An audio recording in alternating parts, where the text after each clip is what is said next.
the sad man behind blue eyes.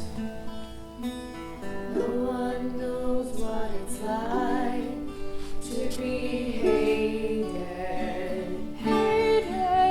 to be fated, to telling only lies. But my dreams, they aren't as empty as my conscience seems to be. I have hours only lonely.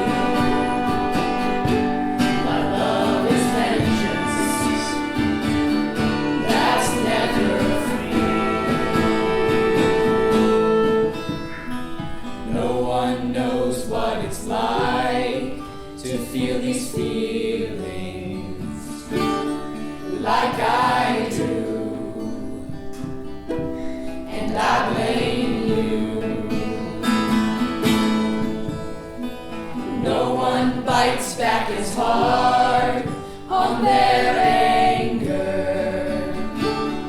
None of my pain and woe can show through.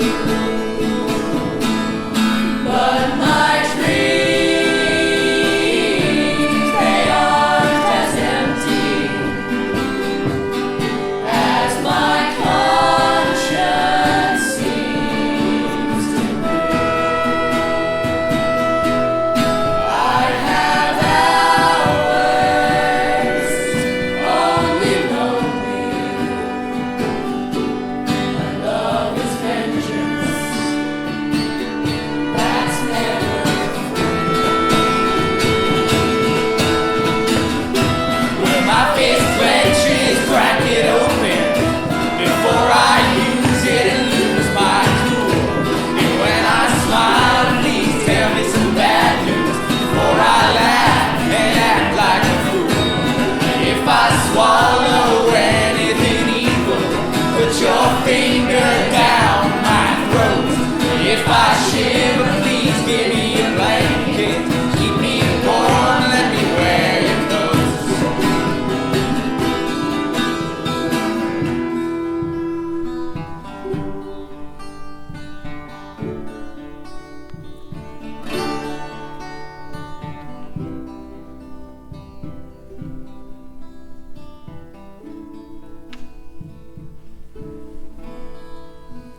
No one knows what it's like to be the bad man, to be the sad man behind blue eyes. Oh, free muse of fire that would ascend to the brightest heaven of invention, a kingdom for a stage, princes to act, and monarchs to behold the swelling scene. Then should the warlike Harry, like himself, assume the port of Mars, and at his heels, leashed in like hounds, should famine, sword, and fire crouch for employment. But pardon, gentles all, the flat unraised spirits that hath dared on this unworthy scaffold to bring forth so great an object. Oh, let us, ciphers to this great account on your imaginary forces work, for 'tis your thoughts that must now deck our kings, turning the accomplishment of many years into an hourglass.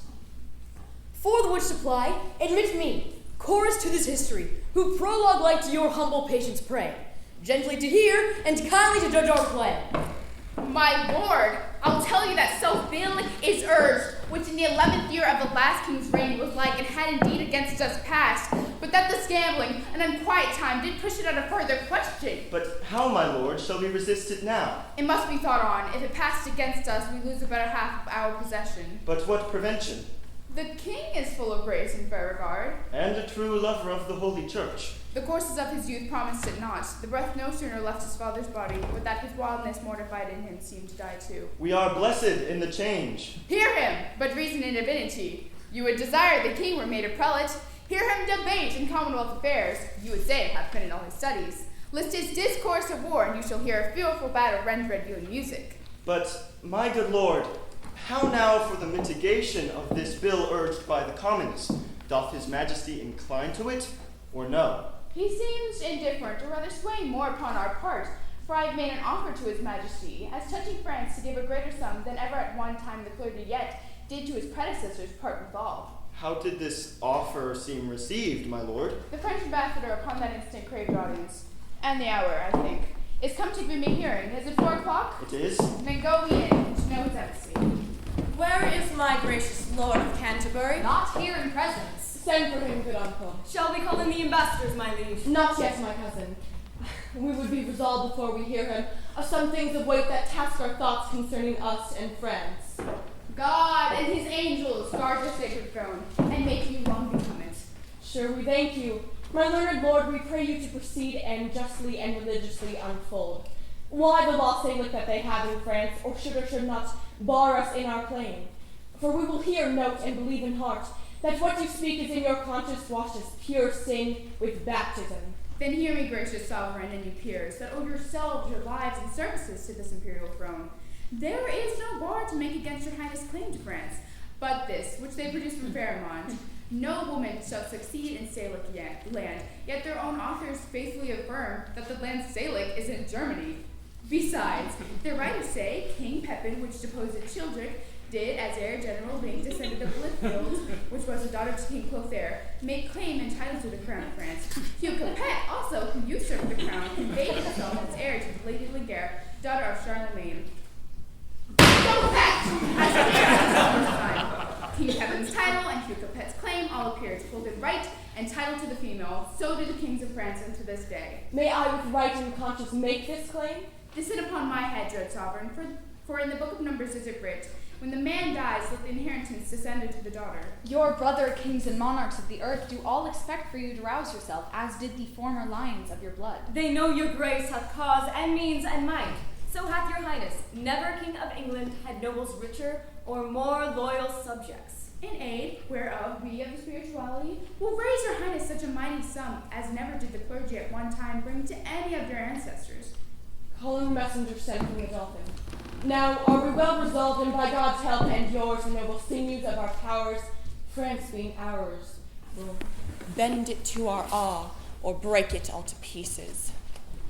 Now are we well prepared to know the pleasure of our fair cousin Dolphin, for we hear your greeting is from him, not the king. Please, if your grace, to give us leave freely to render what we have in charge.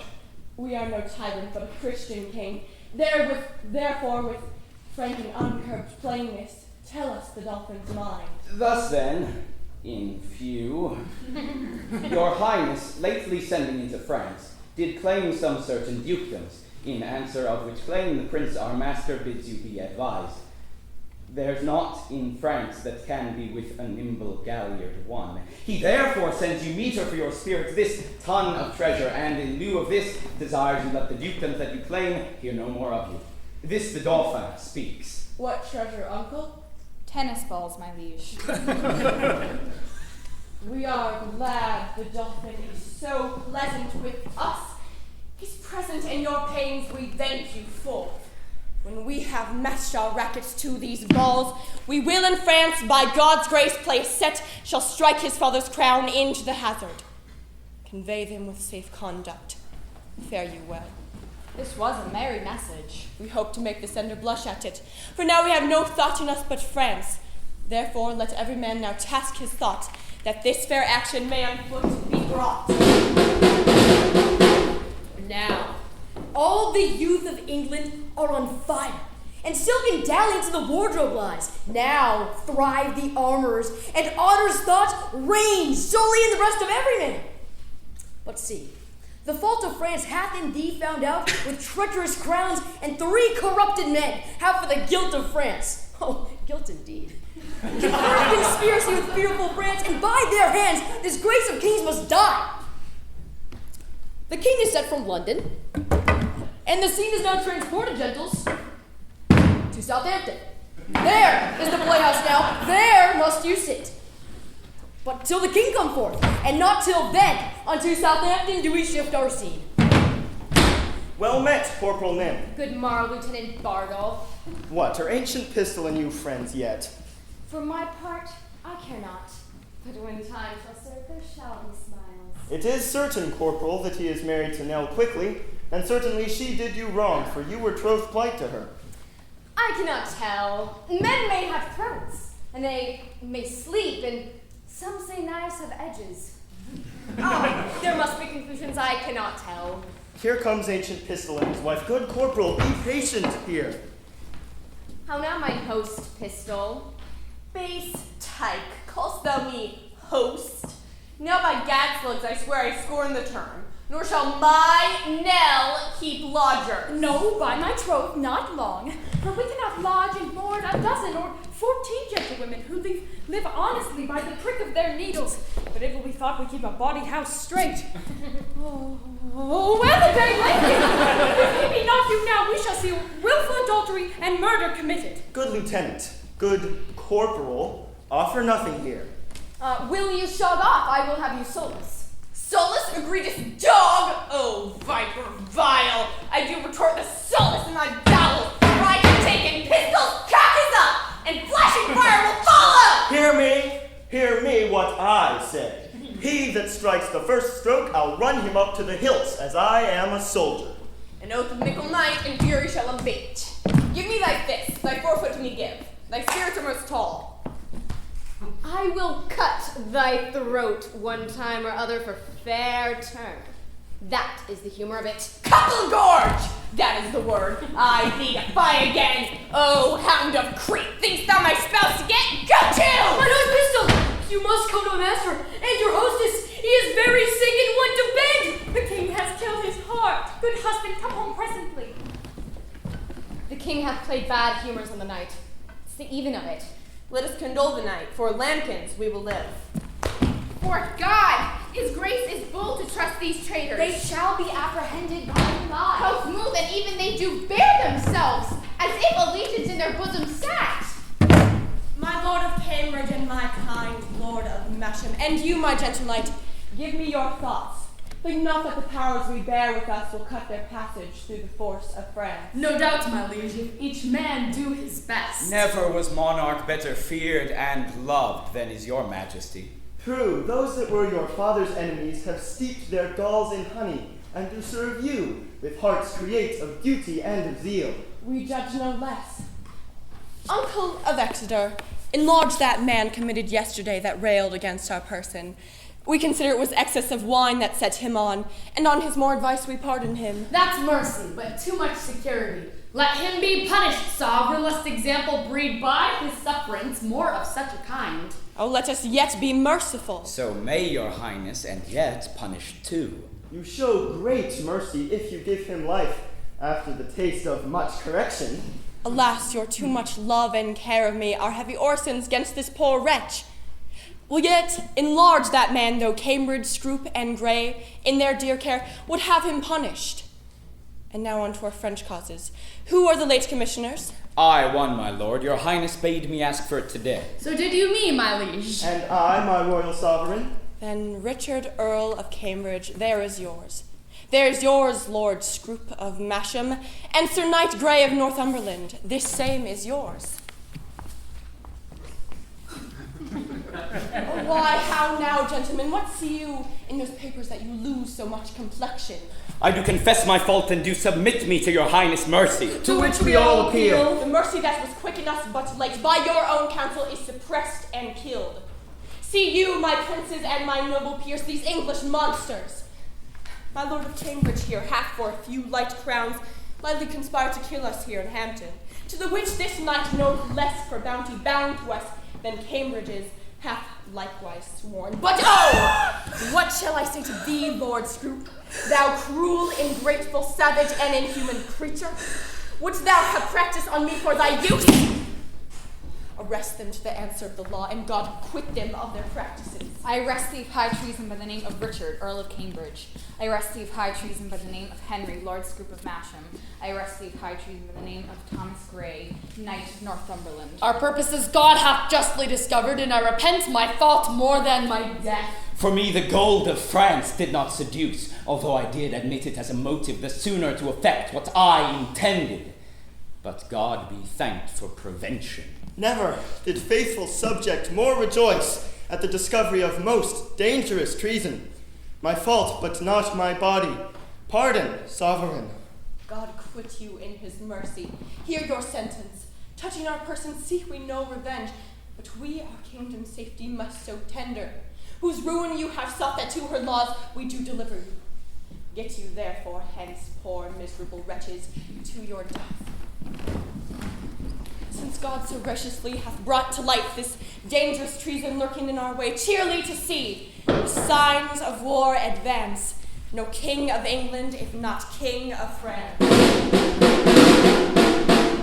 Pretty honey, sweet husband, let me bring thee to stains. No, for my manly heart doth earn. Bardolph, be blithe. Nym, rouse thy vaunting veins. Boy, bristle thy courage. Falstaff, he is dead, and we must earn therefore. Would I were with him, wheresoe'er he is, either in heaven or in hell. Nay, sure, he's not in hell. He's in Arthur's bosom. If ever man went to Arthur's bosom, I made a finer end and went away, and it had been any Christian child. I cried out, God, God, God, 3 or 4 times. Now I, to comfort him, bid him I should not think of God. I hoped there was no need to trouble himself with any such thoughts yet. So bade me lay more clothes on his feet. I put my hand into the bed and felt them, and they were as cold as any stone. Then I fell to his knees, and so upward, and all was as cold as any stone. They say he cried out of sack. Aye, that it did. And of women. Nay, that it did not! Yes, that it did. And he said they're the devils incarnate. Shall we shove off? The king will be gone from Southampton. Come, let us away. My love, give me thy lips. Look to my chattels and my movables. Go, clear thy crystals. Yoke fellows in arms, let us to France, like horse leeches, my boys, to suck the very blood, to suck! Farewell. Adieu. Thus comes the English with full power upon us, and more than carefully it us concerns to answer royally in our defences. Therefore the Duke of Orleans shall go forth, and you, Prince Dauphin, with all swift dispatch, to line and new repair our towns of war. For England his approaches makes as fierce as waters to the sucking of a gulf. My most redoubted father, it is most meet we arm us against the foe. For she is so idly kinged by a vain, giddy, shallow, humorous youth that fear attempts her not.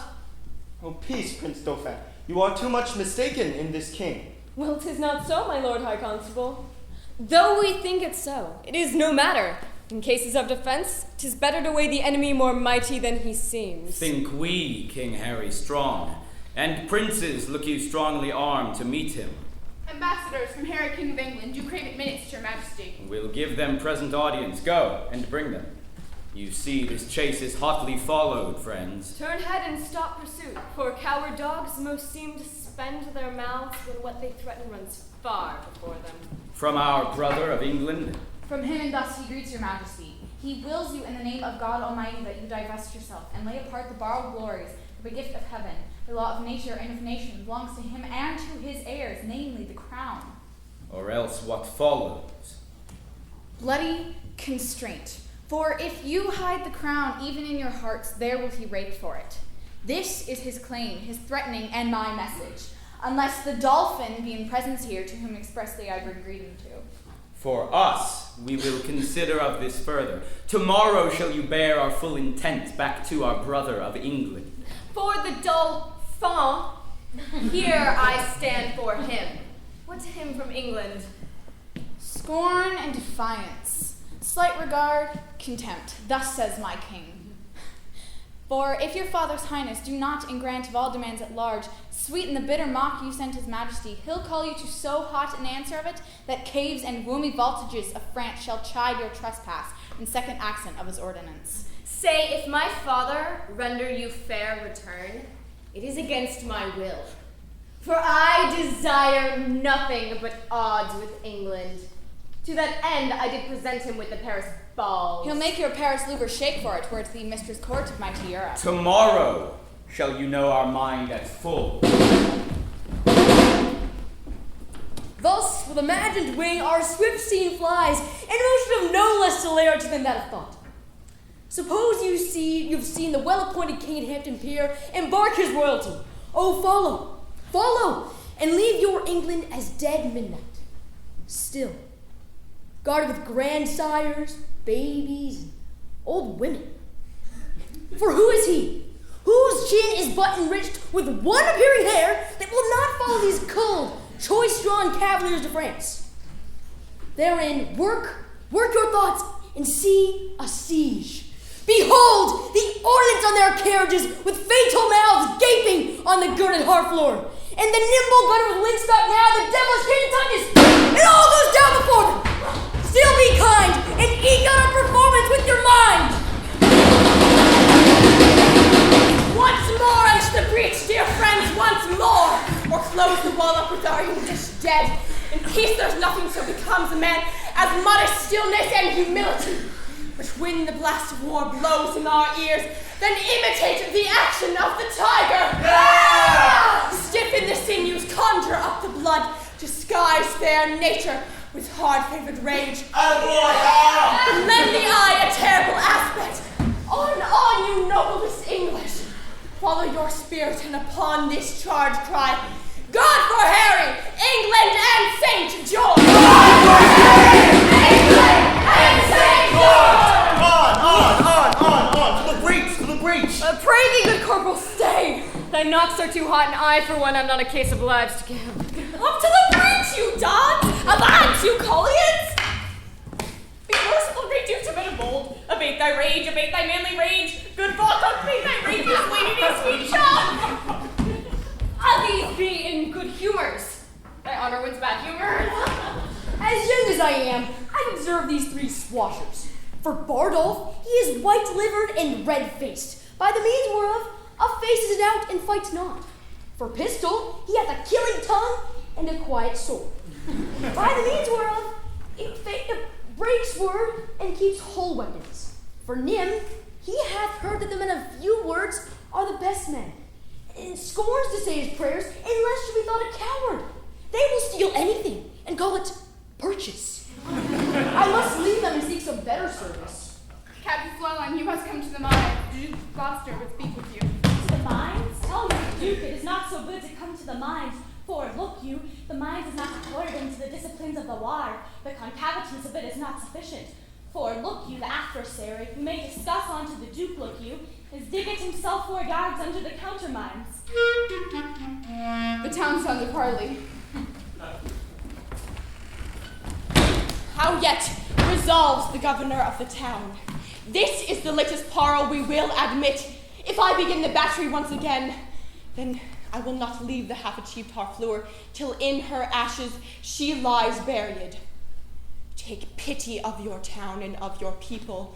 If not, why, in a moment look to see the blind and bloody soldier with fell hand defile the locks of your shrill shrieking daughters, your fathers taken by the silver beards and their most reverend heads dashed to the walls, your naked infants spitted upon pikes.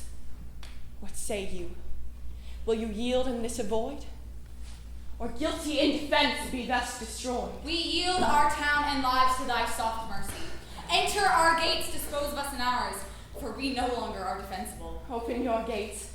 Come, brother Gloucester. Tonight in Harfleur we will be your guest, and on tomorrow we are addressed.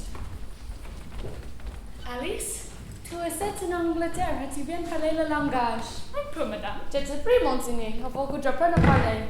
Comment parlez-vous les mains en anglais? La main, elle est appelée de hand. De hand. Et les doigts? Les doigts? Je pense qu'ils sont appelés de fingre. Oui, de fingre. La main, de hand. Les doigts, de fingers. Je pense que je suis le bon collier de gagner langue vite mon. Comment parlez-vous les ongles? Les ongles? Nous les appelons de nails. De nails. Écoutez, ainsi que je parle bien. De hand, de fingers et de nails. C'est bien dit, madame. Il est fort bon endroit. Ainsi, l'angua pour le bras. Dharma, madame. Et le coude? Delbo. De bilbo. Delbo. Oh, Seigneur Dieu, je m'établis delbo. Comment parlez-vous les cols? De nick, madame. De nick. Et le menton? De chin. Ainsi de j'ai delbo, de nick et de sin. Comment parlez-vous les pieds et la robe? Les foot, madame. Et les comptes. Les foot et la compte. Oh, Seigneur Dieu. Néanmoins, j'ai de cet détail une leçon ensemble. De hand, de bangers, de nails, d'armes, d'elbow, de nick, de cinchin, de foot, les comptes. Excellent, madame. C'est à ça l'on va, allons-nous à dîner. 'Tis certain he hath passed the river Somme. Dieu de bataille, where have they this metal? By faith and honor, our madams do mock at us, and plainly say our metal is bred out. And they will give their bodies to the lust of English youth, to new store France with bastard warriors. Where is Montjoy the herald? Speed him hence, let him greet England with our sharp defiance. Up, princes, and with spirit of honor edged, bar harry England, that sweeps through our land with pennons painted in the blood of Harfleur. Sorry am I, his numbers are so few, his soldiers sick and famished in their march. For I am sure when he shall see our army, he'll drop his heart into the sink of fear, and for achievement offer us his ransom. Now forth, Lord Constable and princes all, and quickly bring us word of England's fall. How now, Captain Fluen? Come you from the bridge? I assure you there is very excellent services committed at the bridge. Is the Duke of Exeter safe? The Duke of Exeter is as magnanimous as Agamemnon, and a man that I love and honor with my soul and my heart and my duty and my life and my living and my uttermost power.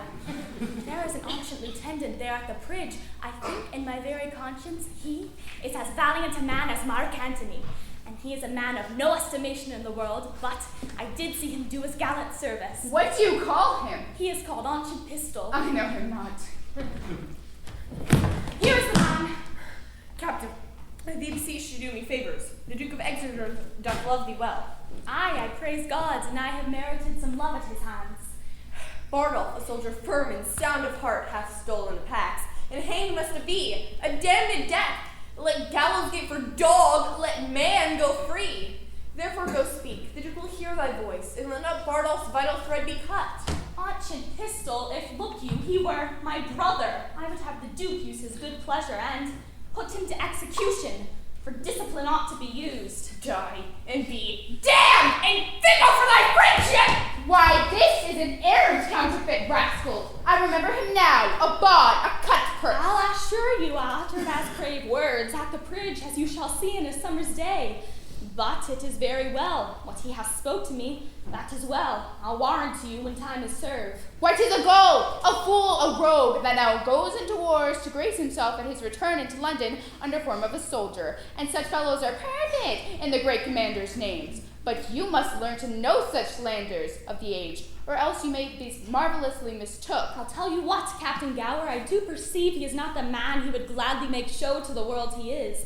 If I find a hole in his coat, I will tell him my mind. Pardon me, the king is coming. I must speak to him from the bridge. God bless your majesty. How now, Flewellen, camest thou from the bridge? Mary, the adversary, was had possession of the bridge, but he is enforced to retire, and the Duke of Exeter is a master of the bridge. I could tell your majesty, the Duke is a brave man. What men have you lost, Flewellen?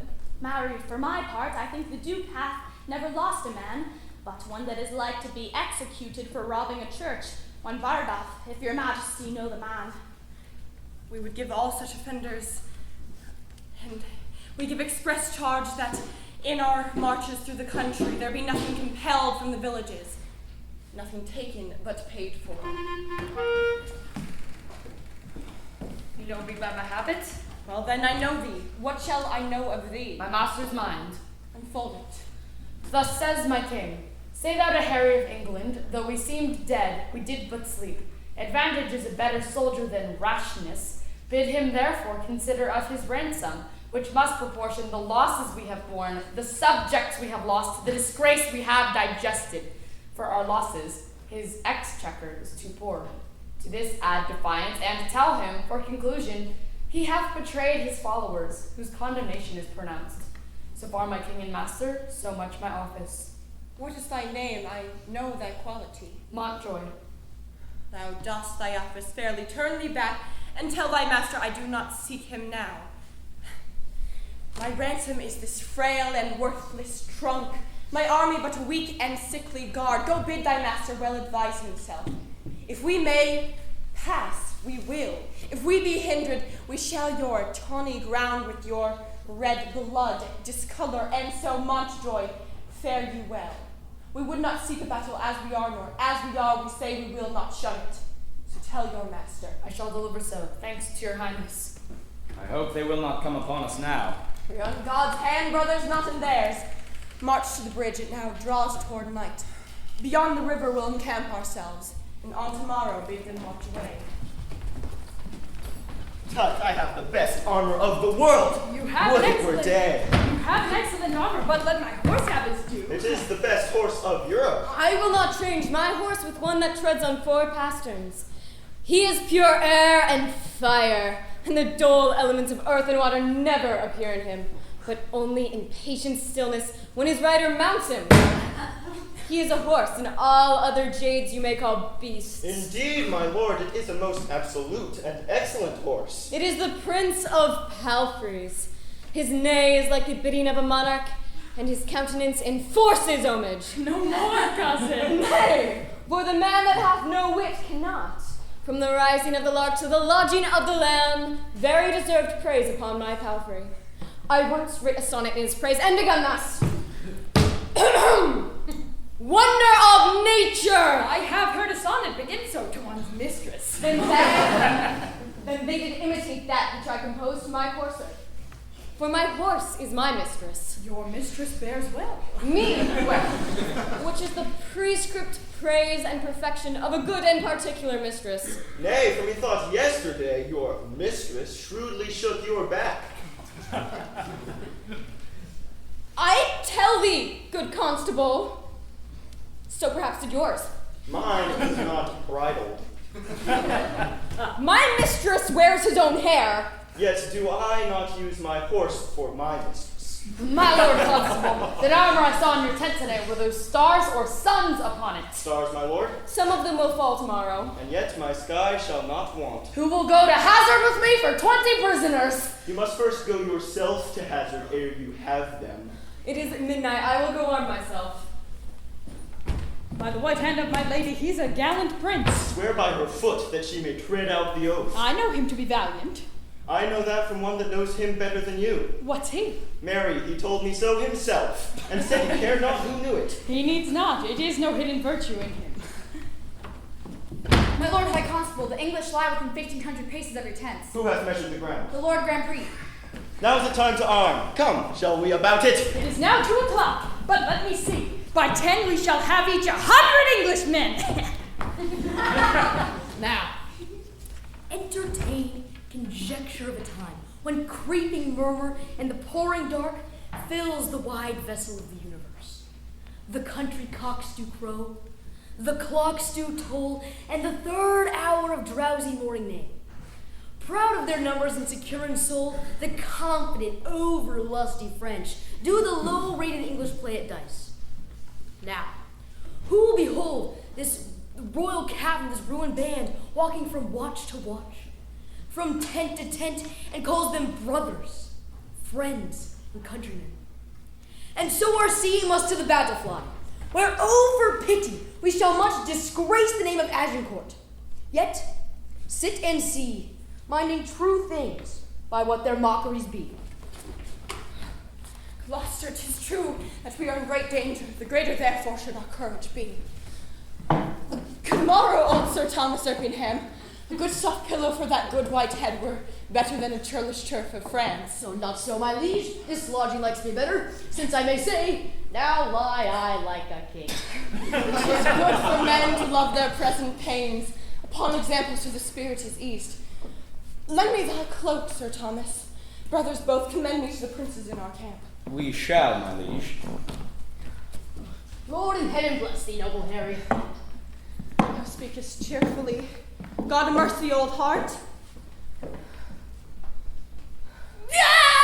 Kimula! A friend.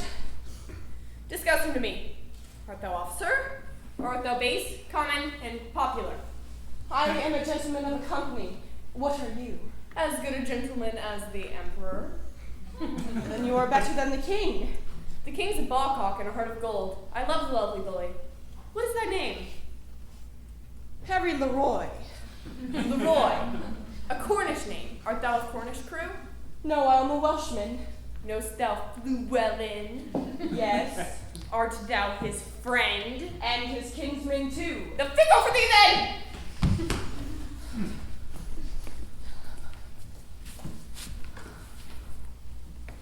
FLUELLEN! So, in the name of Jesus Christ, speak fewer! It is the greatest admiration in the universal world when the true and ancient prerogatives and the laws of the wars is not kept. If you would take the pains but to examine the wars of Pompey the Great, you shall find, I warrant you, that there is no tittle-tattle nor pibble-pabble in Pompey's camp. I will speak lower. I pray you and beseech you that you will. Though it appear a little out of fashion, there is much care and valor in this Welshman. Brother John Bates, is that not the morning which breaks yonder? I think it be, but we have no great cause to desire the approach of day. We see yonder the beginning of the day, but I think we shall never see the end of it. Under what captain served you? Under Sir Thomas Erpingham. A good old commander and a most kind gentleman. I pray you, what thinks he of our state? Even as men wrapped upon sand that look to be washed off the next tide. He hath not told his thought to the king. No, nor it is not meet he should. For though I speak it to you, I think the king is but a man as I am. Therefore, when he sees reason of fears as we do, his fears out of doubt be of the same relish as ours are. But no man should possess any appearance of fear, lest he, by showing it, should dishearten his army. That's more than we know. Aye, or more than we should seek after. For we know enough if we know we are the king's subjects. If his cause be wrong, our obedience to the king wipes the crime of it out of us. But if his cause be not good, the king himself hath a heavy reckoning to make. When all those legs and arms and heads chopped off in a battle shall join together at the latter day and cry all, we died at such a place. I'm afeard there are few die well that die in a battle. For how can they charitably dispose of anything when blood is their argument? Now, if these men do not die well, it will be a black matter for the king that led them to it, who to disobey were against all proportion of subjection. So if a son that by his father sent about merchandise do sinfully miscarry upon the sea, the imputations of his wickedness by your rule should be imposed upon his father that sent him. But this is not so. Some peradventure have on them the guilt of premeditated and contrived murder. Every subject's duty is the king's, but every subject's soul is his own. Therefore, should every soldier in the wars, or is every sick man in his bed, wash every mote out of his conscience? 'Tis certain. Every man that dies ill, the ill upon his own head. The king is not to answer to it. I do not desire that he should answer for me. And yet I determine to fight lustily for him. I myself heard the king say he would not be ransomed. Aye, he said so, to make us fight cheerfully. But when our throats are cut, he may be ransomed and we ne'er the wiser. Your reproof is something too round. I should be angry if the time were convenient. Let it be a quarrel between us if you live. I embrace it. Here's my glove, give me another of thine. This will I also wear in my cap, and if ever thou come to me and say after tomorrow, this is my glove, by this hand I will take thee a box on the ear. If ever I live to see it, I will challenge it. Keep thy word, fare thee well. Be friends, you English fools, be friends. We have French quarrels now, if you could tell how to reckon.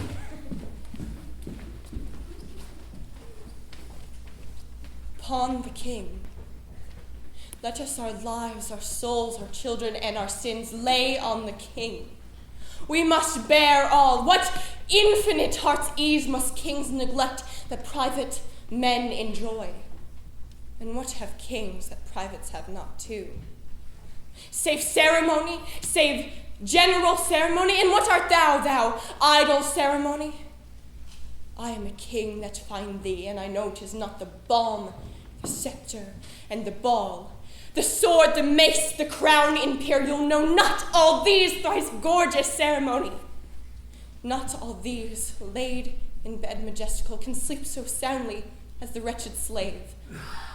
And but for ceremony, such a wretch, winding up days with toil and nights with sleep, had the forehand and vantage of a king. My lord, your nobles, jealous of your absence, seek through your camp to find you. Good old knight, collect them all together at my tent. I'll be before thee. I shall do it, my lord. O God of battles! Steal my soldiers' hearts from them, possess them not with fear.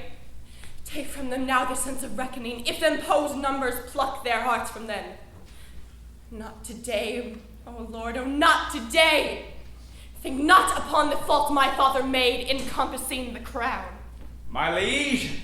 My brother Gloucester's voice? I know thy errand. I will go with thee. The day, my friends, bid them march away. Hark, how our steeds for present service neigh. Mount them and make incisions in their hide, that their hot blood may spit in English eyes and doubt them with superfluous courage. What, will you have them weep our horses' blood? How shall we then behold their national tears? The English are embattled, you French peers. So horse, you gallant princes, straight to horse. Do but behold yon poor and starved band, and your fair show shall suck away their souls, and all is done.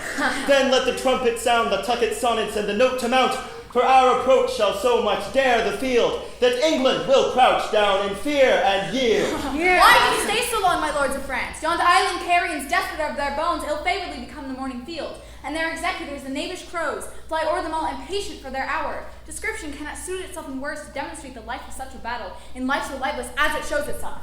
They have said their prayers, and they stay for death. Shall we send them dinners and fresh suits, and after fight with them that we Come, away, the sun is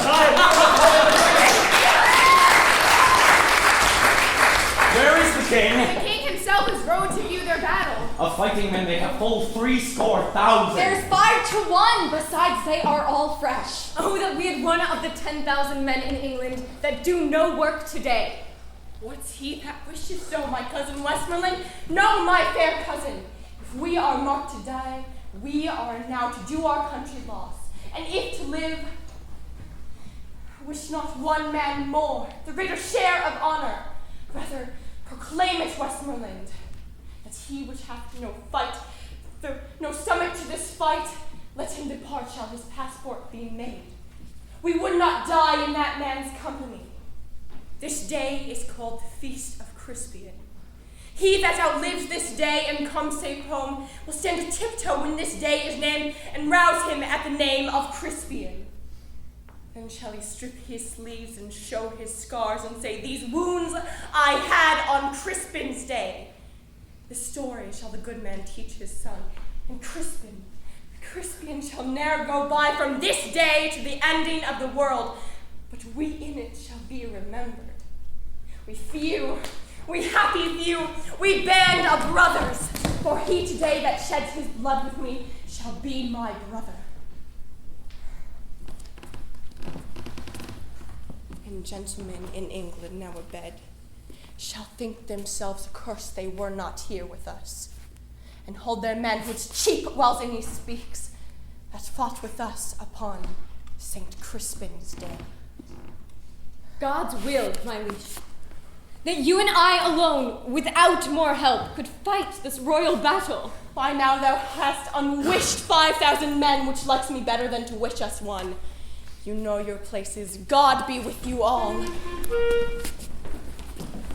Once more I come to know of thee, King Harry. Before thy ransom thou wilt now compound before thy most assured overthrow, for certainly thou art so near the gulf thou must be glutted. Pray thee bear my former answer back. Bid them achieve me, and then sell my bones. Come thou no more for ransom, gentle herald. They shall have none, I swear, but these my joints. I shall, King Harry, and so fare thee well, thou shalt never hear herald any more.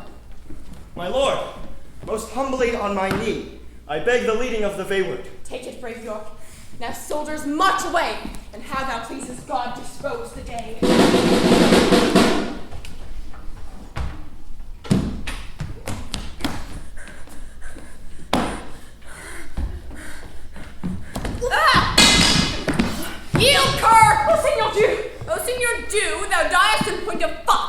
Except, O Signor, thou do give to me egregious ransom. Oh, prenez miséricorde, ayez pitié de moi. Moi shall not serve. I will importing was. Oh, pardonnez-moi.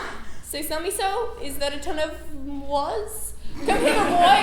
Ask me this living French, what is his name? Écoutez, comment êtes-vous appelé? Monsieur le fait. He says his name is Master Fair. Bid him prepare, for I will cut his throat. Que dites-vous, monsieur? Il me commande à vous faire que vous faites. Car ces soldats ici, et toutes, coupez votre gorge. Oh oui? Capel gorge, permafoy. Oh, je vous supplie, pour l'amour de Dieu, me pardonnez. Je vous donnerai 200 écus. What are his words? He prays you to save his life. For his ransom, he will give you 200 crowns. Tell him my fury shall abate, and I the crowns will take. Follow me. Suivez-vous les grands capitaines. I did never know so full a voice from so empty a heart. But the saying is true. The emptiest vessel makes the loudest sound. Nim and Bardolph had 10 times more valor than this roaring devil in the old play, and they were both hanged. I must stay with the lackeys and the luggage. The French would have good prey of us if he knew of it, for there was no one to guard it but boys. Oh, diable! Oh, Senor, le jour est perdu, tout est perdu. What time have you? All is confounded, all reapproach and everlasting shame rests mocking in our plumes. Let us die in once more, back again! We are now yet living in the field to smother up the English in our thrones, if any order may be thought upon. The devil take order now, all to the throne, let life be short, else shame will be too long!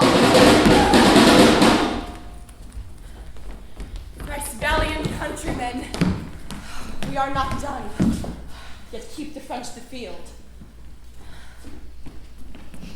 The Duke of York commends him to your majesty. Lives he, good uncle? Thrice within this hour I saw him down, and thrice up again in fighting. From helmet to the spur, all blood he was. In which array brave soldier doth he lie, larding the plain, and by his bloody side the noble Earl of Suffolk also lies. Suffolk first died, and York, all haggled over, comes to him where in gore he lay and steeped, and takes him by the beard, kisses the gashes that bloodily did yawn upon his face. He cries aloud, "Tarry, my cousin Suffolk! My soul shall thine keep company to heaven." He smiled me in the face, says, "Dear my lord, commend my service to my sovereign." So did he turn, and over Suffolk's neck he threw his wounded arm and kissed his lips, and so espoused to death. The pretty and sweet manner of it forced those waters from me, which I would have stopped. I blame you not.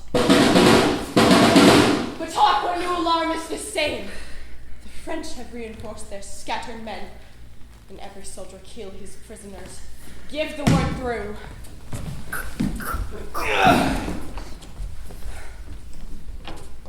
Kill the boys and the luggage! 'Tis expressly against the law of arms. 'Tis certain there's not a boy left alive, and the cowardly rascals that ran from the battle had done the slaughter. Wherefore the king, most worthily, hath caused every soldier to cut his prisoner's throat. Oh, 'tis a gallant king! Aye, he was born at Monmouth, Captain Gower. I'll tell you, there's good men born at Monmouth. I was not angry since I came to France until this instant. Take a trampled herald, ride thou unto the horsemen on yond hill. If they will fight with us, bid them come down or void the field. Go and tell them so. Here comes the herald of the French, my liege. His eyes are humbler than they used How to be. now? What means this, herald? Knowest thou not that I find these bones of mine for ransom? Come thou again for ransom? No, great king. I come to thee for charitable license that we may wander over this bloody field to book our dead, and then to bury them, to sort our nobles from our common men, to view the field in safety and dispose of their dead bodies. I tell thee truly, herald, I know not if the day, the hours, or no, for yet many of your horsemen peer and gallop o'er the field. The day is yours. Praise be God and not our strength for it! What is this castle called that stands hard by? They call it Agincourt. Then call we this the field of Agincourt, fought on the day of Crispin Crispianus. Your grandfather of fondest memory, and to please your majesty, and your great uncle Edward, the Black Prince of Wales, as I have read in the chronicles, fought a most brave battle here in France. They did FLUELLEN. All the water and wine cannot wash your majesty's Welsh blood out of your body, I can tell you that. God bless it and preserve it, as long as it pleases his grace, and his majesty too. Thanks good, my countrymen. Call yonder fellow hither. Soldier, you have come to the king. Soldier, why wearest thou that glove in thy cap? And to please your majesty, 'tis the gage of one that I should fight withal, if he be alive. An Englishman? And to please your majesty. What think you, Captain FLUELLEN? Is it fit this soldier keep his oath? He is a craven and a villain else, and to please your majesty and my conscience. Then keep thy vow, sirrah, when thou meetst the fellow. So I will, my liege, as I live. Who servest thou under? Under Captain Gower, my liege. Gower is a good captain, and has good knowledge and literature in the wars. Call him hither to me, soldier. I will, my liege. Here, FLUELLEN, wear thou this favour for me, and stick it in thy cap. If any man challenge this, he is an enemy to our person. If thou encounter any such, apprehend him. And thou dost me love. Your grace does me as great honours as can be desired in the hearts of his subjects. I would fain see the man that has but 2 legs that shall find himself aggrieved at this glove, that is all. But I would fain see him once, and please God of his grace that I might see. Knowest thou Gower? He is my dear friend, and to please you. Pray thee, go seek him and bring him to my tent. I will fetch him. My lord of Warwick and my brother Gloucester, follow FLUELLEN closely at the heels. The glove which I have given him for a favour may haply purchase him a box of the ear. Follow and see there be no harm between them. Go you with me, uncle of Exeter. I warrant it is tonight you, captain. God's will and his pleasure, captain, I beseech you now come apace to the king. There is more goodwill toward you, peradventure, than is in your knowledge to dream of. So, know you this glove? Know the glove? I know the glove is a glove. Well, I know this, and thus I challenge it. How now, what's the matter? My lord of Warwick here is, praised be God for it, a most contagious treason come to light. Look you as you shall desire in a summer's day. Here is his majesty. How now, what's the matter? My liege, here is a villain and a traitor that, look your grace, hath struck the glove. My liege, this was my glove. Here is the fellow of it. And he that I gave it to in change promised to wear it in his cap. I promised to strike him if he did. Your majesty, here now, saving your majesty's manhood, what an arrant, rascally, beggarly, lousy knave it is. Give me thy glove, soldier. Oh, look, here's the fellow of it. 'Twas I indeed thou promised to strike, and thou hast given me most bitter terms. Your majesty came not like yourself. You appeared to me but as a common man. Witness the night, your garments, your lowliness. And what your highness suffered under that shape, I beseech you, take it for your own fault and not mine. For had you been as I took you for, I made no offense. But therefore I beseech your highness pardon me. Here, Uncle Exeter, fill this glove with crowns and give it to this fellow. I will none of your money. It is with a good will. I can tell it will serve you to mend your shoes.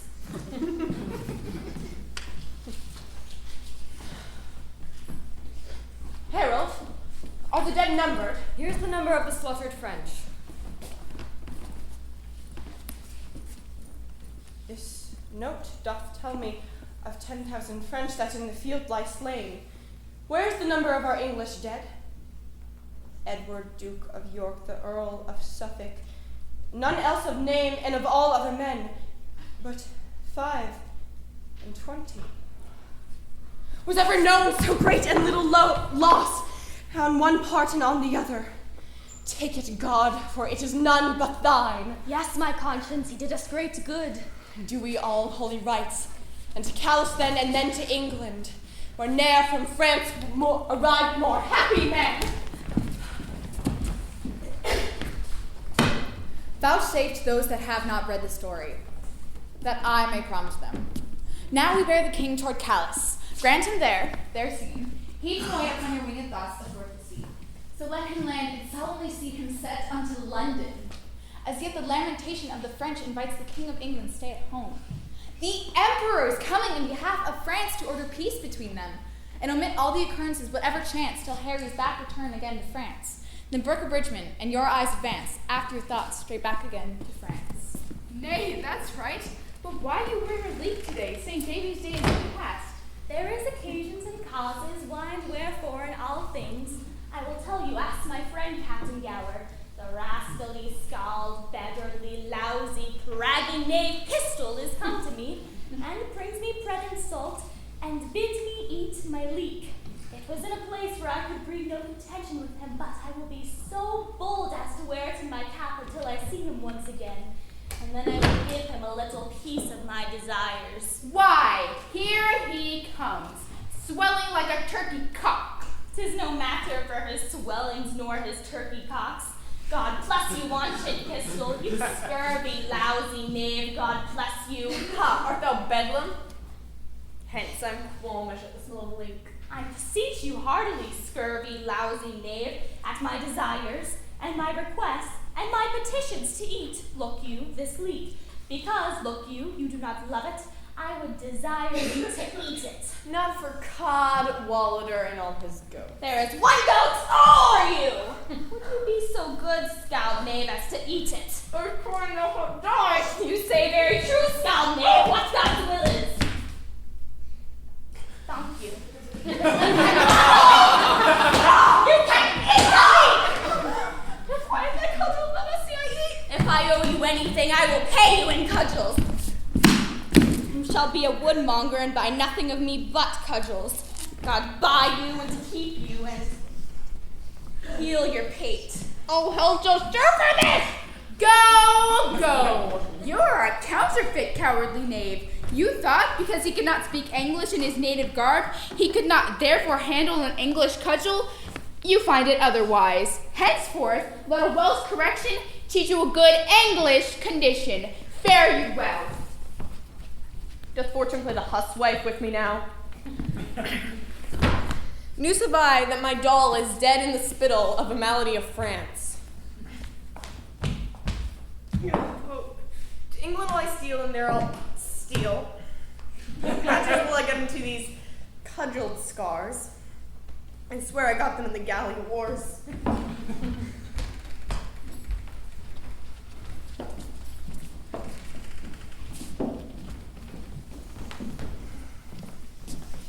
Peace to this meeting, wherefore we are met. Right joyous are we to behold your face, most worthy brother England, fairly met. So are you princes English every one. So happy be the issue, brother England, of this good day and of this gracious meeting, as we are now glad to behold your eyes. To cry amen to that, thus we appear. You English princes all, I do salute you. With pardon unto both, your mightiness, let it not displease you if I demand what rub or bar hath thus far hindered you, to keep you from the gentle speech of peace. If, Duke of Burgundy, you would the peace which you have cited, you must buy that peace with full accord to all our just demands. The king hath heard them, to the which as yet there is no answer made. Well then, the peace which you before so urged lies in his answer. I have but with a cursory eye or glanced the articles. Pleaseth your grace to appoint some of your council presently to sit with us once more. With better heed to resurvey them, we will suddenly pass our accept and peremptory answer. Brother, we shall. Go, Uncle Exeter, and take with you free power to rectify. Yet leave our cousin Kaitlyn here with us. She is our capital demand, comprised within the full rank of our articles. She hath the lead. Fair Kaitlyn, and most fair, will you vouchsafe to teach a soldier terms, such as will enter at a lady's ear and plead his love suit to her gentle heart? Your Majesty shall mock at me. I cannot speak your England. Oh, fair Kaitlyn, if you will love me soundly with your French heart, I will be glad to hear you confess it brokenly with your English tongue. Do you like me, Kate? Pardon moi, I cannot tell what is like me. An angel is like you, Kate, and you are like an angel. Oh, bon Dieu. The langue contemplate is rompiari. What says she, fair one, that the tongues of men are full of deceits? Oui, that the tongues of the man's be full of deceits. That is the princess. The princess is the better Englishwoman. If faith, Kate, my wooing is fit for thy understanding, I am glad thou canst speak no better English, for if thou couldst, thou wouldst find me such a plain king that thou wouldst think I had sold my farm to buy my crown. I know no ways to mince it in love, but directly to say, I love you. How say you, lady? So votre honneur, me understand well. And what sayest thou then to my love? Speak, my fair, and fairly I pray thee. Is it possible that I should love the enemy of France? No, it is not possible you should love the enemy of France, Kate, but in loving me you should love the friend of France. For I love France so well that I will not part with a village of it. I will have it all mine. And Kate, when France is mine and you are mine, and yours is France and I am yours. I cannot tell what is that. Je casse la possession de France, et quand vous avez la possession de moi. Let me see, what then? Saint Denis be my speed. Oh, donc votre est France, et vous êtes mien. It is as easy for me, Kate, to conquer the kingdom as to speak so much more English. French. I shall never move thee in French, Kate, unless to laugh at me. Sauf votre honneur, la France pas que vous parlez est la meilleure langue qu'elle je parle. No, faith, it's not, Kate, but thy speaking of my tongue and I thine, most truly falsely, must needs to be granted much at one. But, Kate, dost thou understand thus much English? Canst thou love me? That is as it shall please the roi mon père. Nay, it will please him well, Kate. It shall please him, Kate. Then it shall also content me. Upon that I kiss your hand. Lassez, monseigneur, lassez, lassez. Moi, foi, je ne que vous parle Notre-Dame Notre Seigneur, indigne serviteur. Excusez-moi, je vous supplie, mon très puissant Seigneur. Then I will kiss your lips, Kate. La dame de demoiselle pour être passée aux noces, elle n'a pas la coutume de France. Madame, my interpreter, what says she? That it is not bit of fashion for the ladies de France. I cannot tell what is passé in English. To kiss. Your Majesty entendre better que moi. It's not a fashion for the maids in France to kiss before they are married. Would she say? Oui, promet.